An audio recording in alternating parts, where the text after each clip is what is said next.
আসসালামু আলাইকুম। আয়াত হোম কুকিংয়ে আপনাদের জানাই সকলকে স্বাগতম। আমি আজ আবারও একটি নিত্য নতুন রেসিপি নিয়ে হাজির হলাম।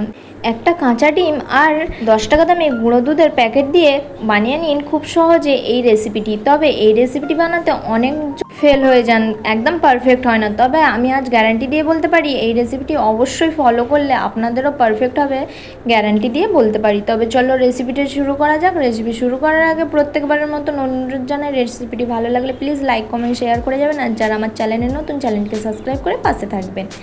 দেখো প্রথমে আমি এখানে নিয়ে নিচ্ছি 4 প্যাকেট মতন আমুল দুধ পাউডার। এখানে আমি 10 টাকা দামি আমুল দুধ পাউডার নিয়েছি, তবে আপনারা যে কোনো গুঁড়ো দুধ পাউডার নিয়ে নিতে পারেন। আর যদি বড় প্যাকেট থেকে নিয়ে থাকেন তবে মেজারিং কাপের 1 কাপ পরিমাণ প্লাস চা চামচের 1 চামচ নিয়ে নিতে হবে। এখানে মেজারিংগুলো না বুঝতে পারলে আমি সব কিছু মেজারিংগুলো ডেসক্রিপশান বক্সে দিয়ে দেবো, অবশ্যই আপনারা চেক করে নিতে পারেন। আমি আশা করি আপনাদের সুবিধা হবে। দেখো এখানে আমি আমুল দুধটা নিয়ে নিয়েছি। এবার দিয়ে দিচ্ছি 1 চা চামচ পরিমাণ ঘি। এখানে অবশ্যই ঘিটা ইউজ করার চেষ্টা করবেন, তাহলে দেখবেন ফ্লেভারটা খুব সুন্দর আসে, খেতেও খুব ভালো লাগে। মিষ্টির মধ্যে ঘিয়ের ফ্লেভারটাই খুব ভালো লাগে। তবে ঘি না দিতে পারলে অবশ্যই ঘিটা স্কিপ করে তেলটাও দিয়ে দিতে পারো, তবে কোনো গন্ধযুক্ত বা ভাজা পোড়া তেলটা ইউজ করার চেষ্টা করবেন না, ফ্রেশ তেলটা ইউজ করার চেষ্টা করবেন। এখানে এবার আমি ঘিটা নিয়ে নিয়েছি। এবার দিয়ে দিচ্ছি আমি 1 চিমটি পরিমাণ বেকিং পাউডার। এখানে অবশ্যই বেকিং পাউডারটা ইউজ করতে হবে। 1 চিমটি পরিমাণ নিয়ে নিচ্ছি, ওই 1/4 চা চামচের অর্ধেক। এবার এগুলোকে খুব ভালোভাবে মিক্স করে নিতে হবে, যাতে বেকিং পাউডার আর ঘিটা খুব সুন্দরভাবে আমুল দুধের সাথে মিক্স হয়ে যায়। এই কাজটা অবশ্যই একটু সময় ধরে ভালোভাবে মিক্স করার চেষ্টা করবেন।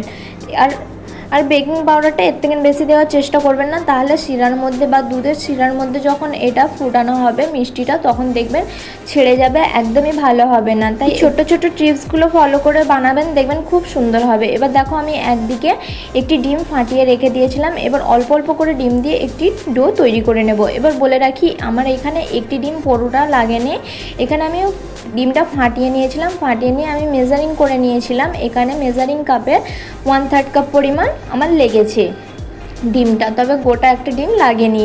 অবশ্যই এই মেজারিংগুলো সঠিকভাবে রেখে এটা বানাবার চেষ্টা করবেন, দেখবেন একদমই ফেল হবে না, একদম সঠিক পারফেক্ট হবে, গ্যারান্টি দিয়ে বলতে পারি।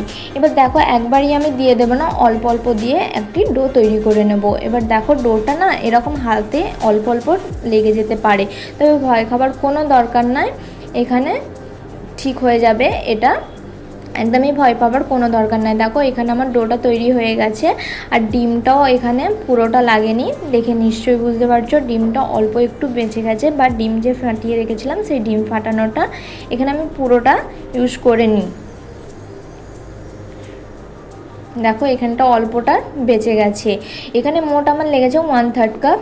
আপনারা অবশ্যই মেজারিং কাপের ইউজ করে বানাবেন, দেখবেন সঠিক হবে। এবার বলে দিই ডিমটা অবশ্যই ফ্রিজে থাকলে 1 ঘন্টা আগে বার করে রেখে দিতে হবে। এই রেসিপিটি বানানোর জন্য একদম ফ্রিজে রাখা ডিমটা ইউজ করা যাবে না, তাই বানানোর আগে অবশ্যই 1 ঘন্টা আগে বার করে নেবেন। এবার আমি হাতটা ভালোভাবে ধুয়ে পরিষ্কার করে নিচ্ছি। এবার দেখো হাতের মধ্যে অল্প একটু ঘি লাগিয়ে নিয়েছি।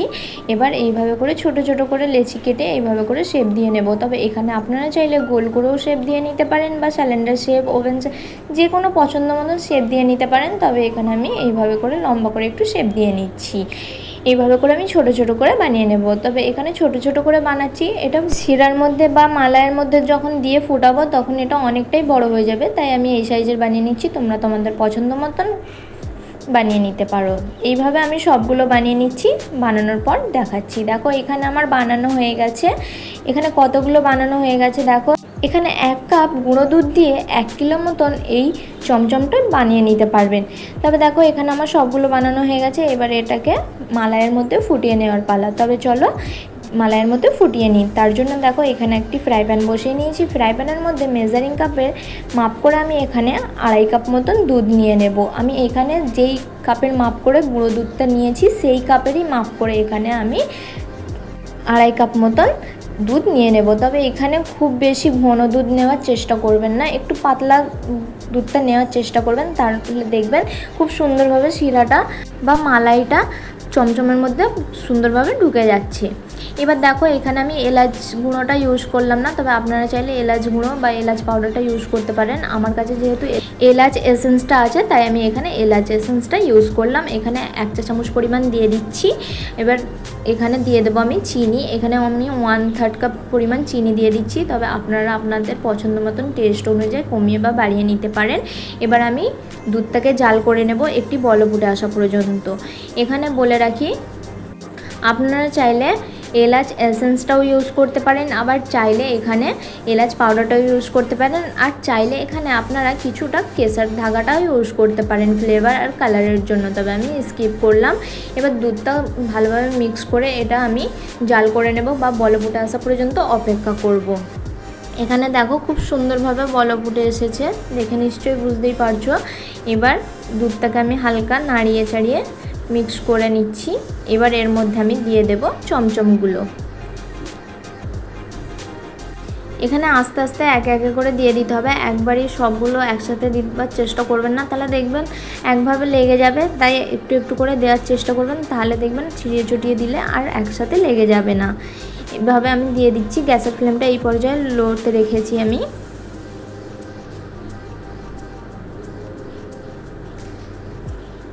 এখানে এবার সবগুলো দেওয়া হয়ে গেছে। দেওয়ার পরে আমি 2 থেকে 3 মিনিটের পর এইভাবে করে একটু হাতের সাহায্যে নাড়াচাড়া করে নেব। তারপর গ্যাসের ফ্লেমটা হাইতে রেখে এটা ঢাকা দিয়ে দেব। এবার ঢাকা দিয়ে আমি 10 মিনিটের জন্য এটা জাল করে নেব। এবার বলে রাখি, দেওয়ার সাথে সাথেই একদমই কোনোভাবে হাতা বা খুন্তির সাহায্যে এটা নাড়াচাড়া করবেন না, তাহলে একদম ভেঙে যাওয়ার সম্ভাবনা থাকবে, একদমই ভালো হবে না। আর মাঝে মাঝে আমি একবার করে খুলে দেখে নিচ্ছিলাম, বা উতলে যাওয়ার যেহেতু সম্ভাবনা আছে তাই খুলে ভাপটাকে বার করে নিচ্ছিলাম। দেখো 5 মিনিট পর কত সুন্দর, কত বড় বড় হয়ে এসেছে, অনেকটা ফুলে এসেছে, তাই না?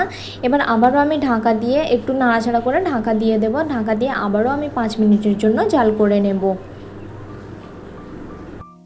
দেখো 5 মিনিট পর আবারও আমি ঢাকা খুলে দেখে নিচ্ছি।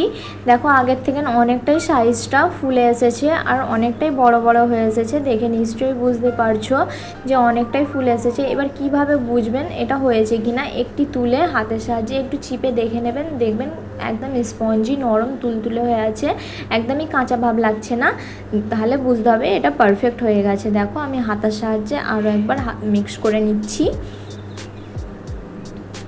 এবার এটাকে আমি তুলে নেব। তার জন্য একটি স্ট্রেনার নিয়ে নিয়েছি, স্ট্রেনারের মধ্যে আমি তুলে নেব, যেইভাবে ছেঁকে তোলা হয় সেইভাবে, তবে পুরোটা রস ঝরাবো না, এখানটা অল্প অল্প রস রেখে এখানে আমি তুলে নিচ্ছি।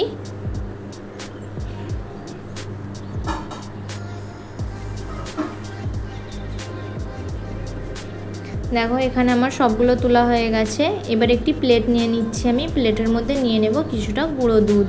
এখানে আপনারা চাইলে মাওয়া বা খোয়ার মধ্যেও কোট করে নিতে পারেন। এবার আমি এগুলোকে সুন্দরভাবে কোট করে নিচ্ছি।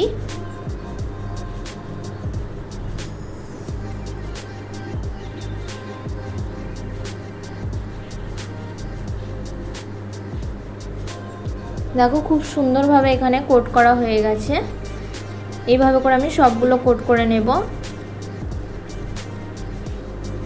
দেখিয়ে দিই যে কতটা নরম তুলতুলে আর রসালো তৈরি হয়েছে। এটা দেখে নিশ্চয়ই বুঝতেই পারছেন যে কতটা নরম তুলতুলে আর রসালো তৈরি হয়েছে। একদম বানানো সহজ, এই পদ্ধতিটি ফলো করে বানাবেন, দেখবেন একদমই ফেল হবেন না, পারফেক্ট হবে, গ্যারান্টি দিয়ে বলতে পারি। রেসিপিটি কেমন লাগলো অবশ্যই জানাতে ভুলবেন না। রেসিপিটি ভালো লাগলে প্লিজ লাইক কমেন্ট শেয়ার করে পাশে থাকার জন্য অনুরোধ জানাই। আল্লাহ হাফেজ, আবার দেখা হচ্ছে নেক্সট রেসিপিতে।